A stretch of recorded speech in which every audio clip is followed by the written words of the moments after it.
Perusahaan farmasi besar membagi dividen keuntungan mereka tahun ini mendekati angka 500 triliun rupiah. Maka saya secara pribadi berkomentar, ini benar-benar kemufakatan jahat mereka ini. Memainkan penyakit yang ditimbulkan oleh COVID. Dajjal benar mereka itu, beserta kaki tangannya yang menjajakan kesehatan demi keuntungan keuangan. Siapapun yang ambil untung cuan dari proyek bansos dan obat-obatan atas nama kemanusiaan secara berlebihan, bahkan menginjak hak orang lain dan menyebarkan penyakit yang namanya COVID, mereka aslinya Dajjal. Kita ke India dan Amerika sebentar. Sekarang India jumlah populasinya 4 atau bahkan hampir 5 kali Amerika, di mana Amerika saat ini terpapar COVID sudah mencapai 32 juta manusia atau mendekati 8% jumlah populasi di Amerika. Ditambah strategi vaksin di Amerika, bisa jadi herd immunity di Amerika sudah mencapai 50% populasi. 8% populasi terpapar COVID, 40% divaksin. Saat ini terbukti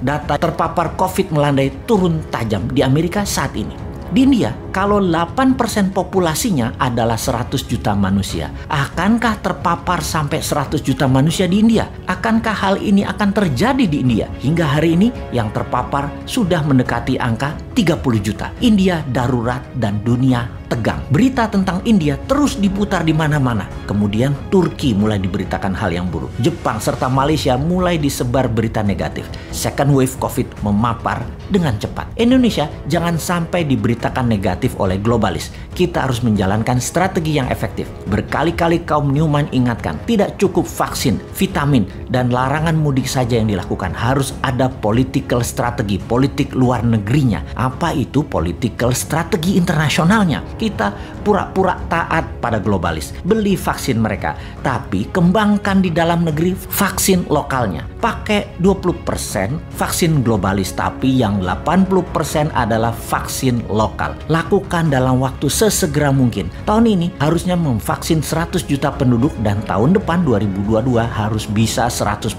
penduduk. Semua ini bisa dilakukan dengan strategi printing money berbasis alat kesehatan underlaynya. Mohon jangan hutang lagi. Kalau menterinya minta hutangan, tolong ganti aja tuh menterinya. Jangan sampai ada 10.000 triliun rupiah hutangnya di akhir masa jabatan. Masa orang baik populer dapat gelar raja hutang sih? Janganlah. Menteri yang baik, pendukung kerja beliau menyarankan hutang, janganlah. Stop berhutang. Oke deh, kalau memang bisanya ngutang, nggak bisa buat uang, yang mbok ngaku saja. Kita bantu deh mengatasi ekonomi dan COVID. Untuk hal ini, New Mind setuju. Lebaran dengan Zoom dan video call. Kali ini kami setuju, tapi tidak tahun depan. Tahun lalu kami sudah setuju. Karena tidak perform dengan baik tahun ini, kami masih sabar. Kami sebagian aja yang pulang kampung, tidak pulang mudik. Benar, untuk memutus mata rantai COVID yang terbaik adalah batasi pergerakan manusia. Jadi kaum New Mind mendukung tahun ini tidak mudik, tidak pulang kampung, dan tidak berwisata hingga akhir bulan Mei 2021. Kami dukung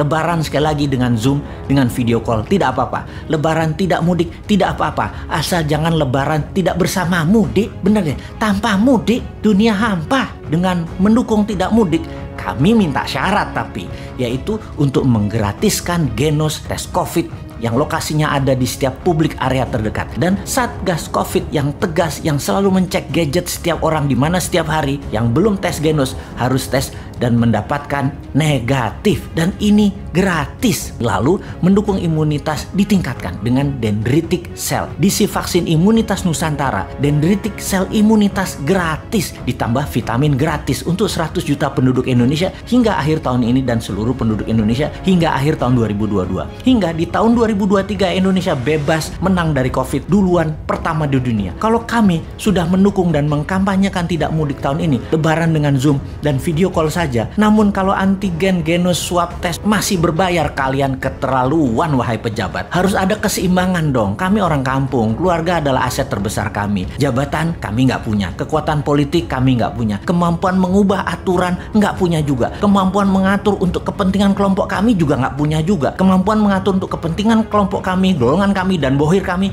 juga nggak punya. Jadi keluargalah yang kami punya. Kami bisa bersabar satu kali lagi, tapi sebagai balasan Genos gratis, swab test gratis, antigen gratis, kemudian imunitas gratis, vitamin gratis. Setuju?